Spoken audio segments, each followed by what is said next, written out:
Olá, boa tarde. Está no ar o Record News Paulista, direto de Araraquara. Veja os destaques. Estudante afirma que trava de montanha-russa abriu enquanto o brinquedo funcionava no parque em Vinhedo. Chuva provoca estragos na região de Campinas. Muita gente perdeu o que tinha. Às vésperas da virada de ano, consumidores vão às compras e lotam lojas para compra de produtos para a festa de Réveillon. E macaco aparece na cozinha e dá um susto em família de Ribeirão Preto. Essas e outras notícias do interior e litoral de São Paulo você confere agora no Record News Paulista.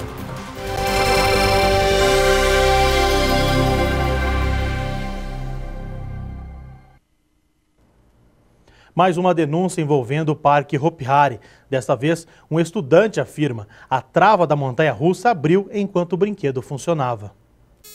O que era para ser um dia de diversão, por pouco, segundo esse estudante, não se transformou em tragédia. Foram momentos de pânico, muito pânico. De acordo com o jovem, ele, a namorada, a irmã dela de 14 anos e o namorado estavam nessa montanha-russa quando durante o trajeto a trava do carrinho onde estava a adolescente teria aberto. Essas fotos mostram Vitor tentando segurar a trava e o cunhado levantando o braço para pedir ajuda. Após a segunda queda, ela começou a gritar, falar muito alto, que a trava dela estava aberta. Eu virei para trás para fazer a verificação.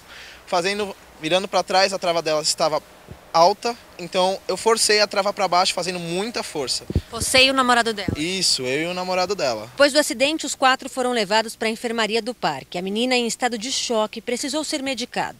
O namorado dela machucou o pulso por causa da força usada para segurar a trava. A polícia foi chamada e veio até o parque. O atendente próprio me falou que eles já fizeram vários relatos de problemas na própria montanha-russa, só que a manutenção nunca acredita até uma hora que aconteça algo mais fatal, como já foi ocorrido no Hopi Hari. Ainda assustado, a única certeza que o jovem tem é que não quer mais voltar ao Hopi Hari. O Hopi Hari nunca mais. Hopi Hari eu não volto. Uma locomotiva que transportava vagões carregados de minério pegou fogo no distrito de Tibiriçá, em Bauru. Segundo a Defesa Civil, a falta de manutenção periódica pode ter sido a causa do acidente. O acidente ocorreu próximo ao distrito de Tibiriçá, zona rural de Bauru.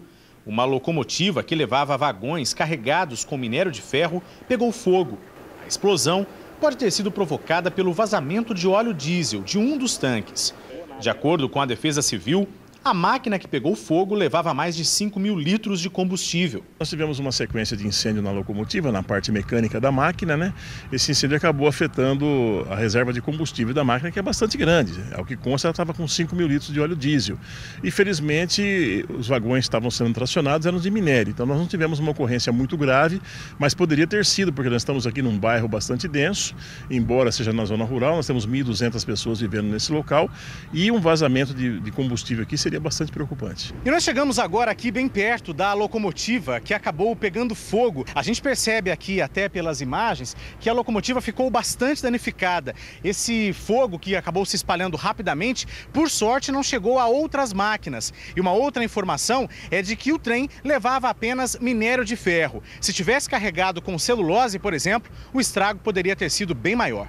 Houve vazamento de óleo em uma faixa da linha férrea, mas a princípio não teve contaminação do solo. Para o coordenador da Defesa Civil, a falta de manutenção periódica pode ter sido a causa do acidente. No passado nós tínhamos pouca tecnologia, mas uma manutenção constante. Hoje, apesar da tecnologia, nós temos aí uma sequência de acidentes, né? Até o Ministério Público está com o olho em cima dessa situação, né? E, infelizmente, a qualquer momento a gente pode ter realmente uma tragédia de grandes proporções. Por enquanto, são danos materiais, mas em função da repetição dessas ocorrências, inclusive na área urbana, a gente pode ter uma tragédia aí sem precedente a qualquer momento. No meio da tarde, funcionários da ALL, a América Latina Logística, trabalhavam para rebocar os vagões que ficaram parados na linha e retirar a locomotiva que pegou fogo. Em Jundiaí, os policiais do Grupo de Ações Táticas Especiais foram chamados para explodir uma dinamite que estava dentro de uma casa. O motor de uma motocicleta também foi encontrado no local. Tudo teria sido deixado por um homem que invadiu o imóvel. A dinamite estava no quintal dessa casa, no Jardim Fazenda Grande, em Jundiaí. Os policiais do GAT, Grupo de Ações Táticas Especiais, foram acionados. O explosivo foi detonado nesse terreno baldio, a poucos metros de onde foi encontrado. O transporte dela até o distrito seria arriscado demais, por isso a detonação no local. Junto com o explosivo, os policiais militares encontraram o motor de uma motocicleta. A polícia foi chamada pelo dono da casa. Segundo ele, um homem estava no quintal. Quando os policiais chegaram, encontraram marcas de sangue no portão. E foi justamente seguindo essas marcas que eles encontraram o explosivo e o motor, que estavam bem perto do muro, que, segundo a polícia, o suspeito teria pulado. Dá a entender, logicamente, que ele tem alguma ligação com o crime. Não é comum uma banana de dinamite em casa. Ninguém foi preso. A polícia ainda não sabe se o motor é de um veículo roubado. A numeração suprimida vai ser um pouco difícil de identificar, mas é um motor de moto. E nem quem é esse homem que teria pulado o muro da casa com um explosivo. Ninguém conhece, ninguém deu informação do paradeiro dele, se ele estava pelas imediações, ninguém passou nada. E o homem responsável pela morte de uma aposentada em Sorocaba foi encontrado pela família da vítima. Ele foi indiciado por homicídio culposo com agravante de fugir sem prestar socorro. Jefferson Mendes dos Santos foi levado para o 4º Distrito Policial de Sorocaba pela Polícia Militar. A identificação do responsável pelo atropelamento só foi possível com a ajuda da família de Lindalva Fernandes Silva Rocha, de 61 anos. Ela morreu na noite de Natal depois de ser atingida por um carro e arrastada por 30 metros. O motorista fugiu sem prestar socorro. Na delegacia, Jefferson confessou ter sido responsável. Aqui ele confessou que realmente ele havia atropelado uma senhora, mas que ele não se recorda do momento do acidente, ele não se recorda. E quanto à ingestão de bebida alcoólica, ele negou, falou que ele não ingere bebida alcoólica, mesmo eu enfatizando que era noite de Natal e tudo mais. O homem disse à polícia que só fugiu porque teve medo de ser agredido. Como não houve flagrante e o suspeito não tem antecedentes criminais, ele foi liberado para responder ao processo em liberdade. Ele foi indiciado pelo artigo do homicídio culposo na direção de veículo automotor, com agravante porque ele se omitiu, né? Ele saiu do local do acidente, fuga do local do acidente, omissão de socorro e mais porque ele não era habilitado, mais a falta de habilitação. Agora, se porventura no decorrer do inquérito a gente apurar que realmente pode ter havido um dolo eventual, a gente vai mudar a incidência penal dele. Outro ponto apresentado pela família da vítima é que o veículo passou por uma reforma depois do acidente. Como ele veio, confessou, então agora vamos começar a apurar com oitiva das testemunhas, aguardar os laudos periciais dos objetos apreendidos e todo o transcorrer do inquérito. A família de Lindalva está indignada com o fato de o suspeito não ficar preso imediatamente. O filho dela pretende contratar o advogado para acompanhar o processo e impedir que o responsável pela morte da mãe fique impune. Uma das alternativas foi usar a internet. Parentes de Lindalva iniciaram uma campanha para não deixar o caso cair no esquecimento. Mais um dia de sessão extraordinária na Câmara de Ribeirão Preto e mais um dia sem acordo no projeto de reajuste do IPTU, o Imposto Predial e Territorial Urbano. Especialistas garantem que uma manobra da base aliada da prefeita quer adiar a votação para aprovar o reajuste na última hora. Uma sessão marcada por polêmicas. 3 horas de muita tensão.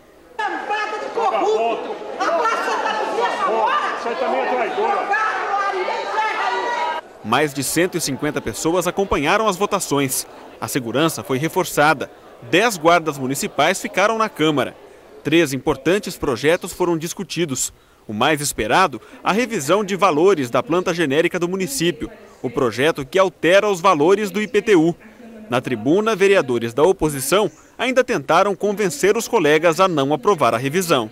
A questão aqui agora não é o compromisso de eu ser base ou de eu não ser base. A questão agora é se é certo ou se é errado. E é errado votar esse projeto do jeito que está nesse momento. A pressão não foi suficiente. A Câmara Municipal aprovou o aumento do IPTU. A população vai pagar até 130% a mais no valor do imposto.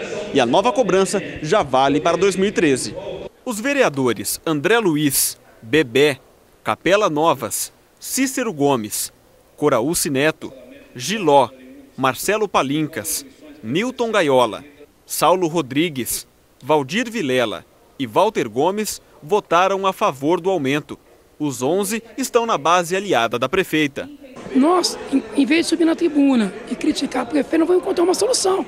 reunimos para achar uma solução, para achar o bom teto que seria votado. Mas a solução é 130%? Até 130%. A oposição saiu inconformada com a aprovação. Eu vejo que está tendo a injustiça social realmente. Nós não podemos admitir um projeto que venha de última hora e resolvido de uma maneira assim, de uma hora para outra, em detrimento ao bolso, à economia da população de Ribeirão Preto. O projeto aprovado foi o original apresentado pela Prefeitura.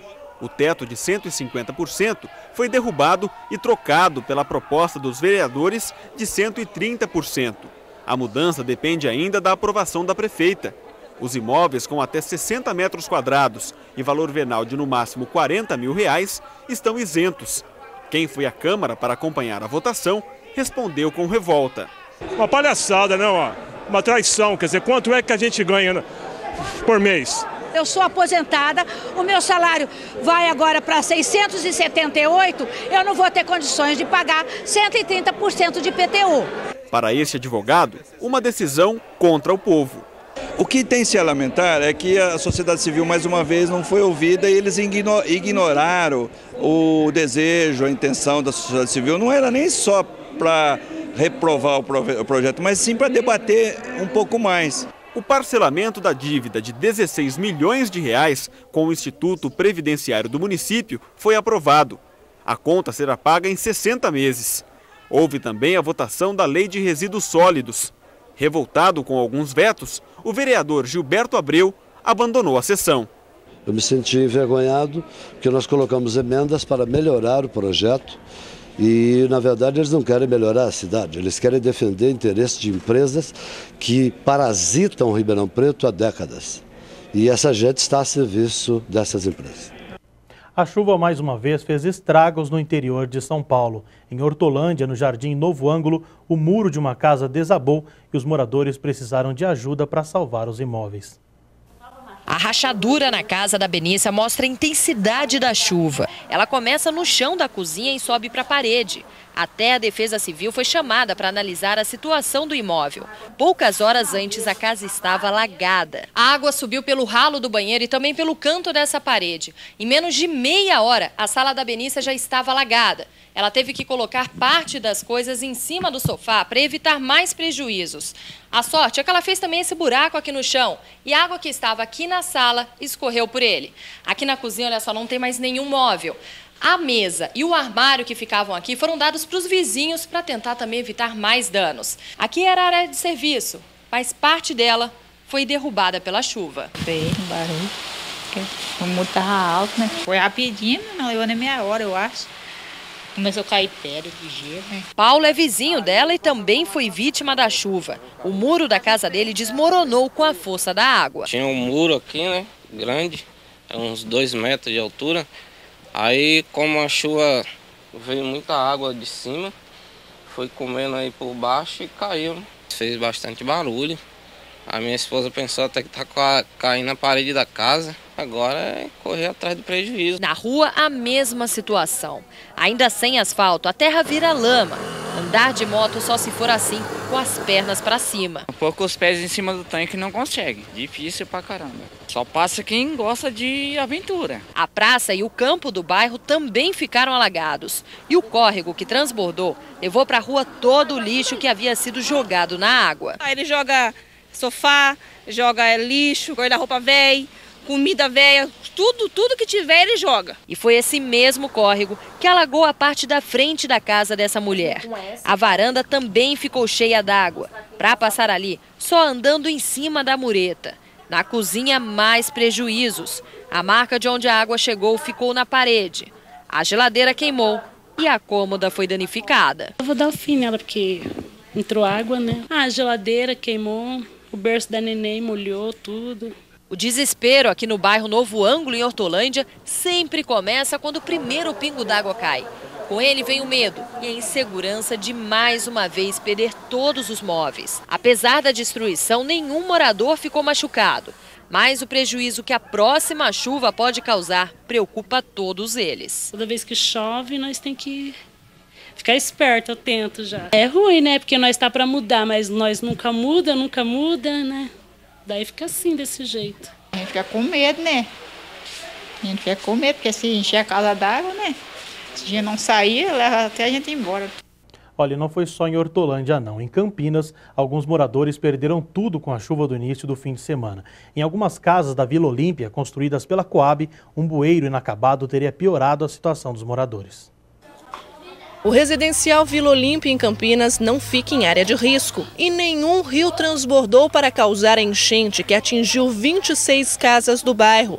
As residências foram invadidas pela água da enxurrada e do sistema de drenagem que não teria suportado o volume de chuva. É abaixo da linha da guia, você entendeu? A rua é mais alta do que as casas, você entendeu? Então é assim, antes de ter sido construído, tinha que ter sido aterrado isso daqui primeiro. Entrou água, inundou, estragou sofá, geladeira, entrou até mais ou menos assim na canela a água, aquela água fedorenta. Depois que a água escoou, ainda ficou aquele monte de barata por todo quanto é lado, porque mistura a água da chuva com a água de esgoto. Vanusa tinha acabado de reformar a sala, colocou o piso novo e já perdeu todo o serviço poucas horas depois do pedreiro ir embora. Tinha acabado de reformar. Entre 6 anos que eu moro aqui, nunca consegui.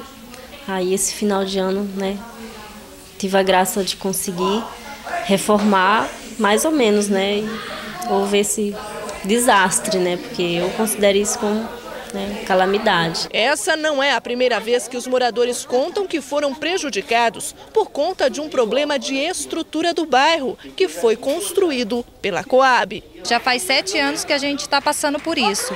A Coab vem, faz um buraco, dá uma tampadinha só com a peneira e a gente continua no meio do esgoto. Na tentativa de remediar a situação, os moradores contam que técnicos da Coab começaram a construir uma canalização na rua para escoar a água da enxurrada e evitar que ela entrasse nas casas. Só que a obra que deveria ajudar acabou atrapalhando, prejudicando ainda mais os moradores. Esse buraco aqui, no futuro, provavelmente vai ser um bueiro, mas por enquanto a obra ainda não foi terminada. Com o bueiro inacabado, além da sujeira da rua, as casas também foram invadidas pelo barro da construção que foi arrastado pela chuva. Encheu de água até a minha canela, eu perdi geladeira, a estante, minhas máquinas, meu sofá. Se não bastasse tanto prejuízo, os moradores ainda ficaram sem energia. Eles reclamam que já não aguentam mais a demora por uma solução eficiente para os problemas do bairro. Não aguento mais, faz 7 anos que eu luto contra a Coab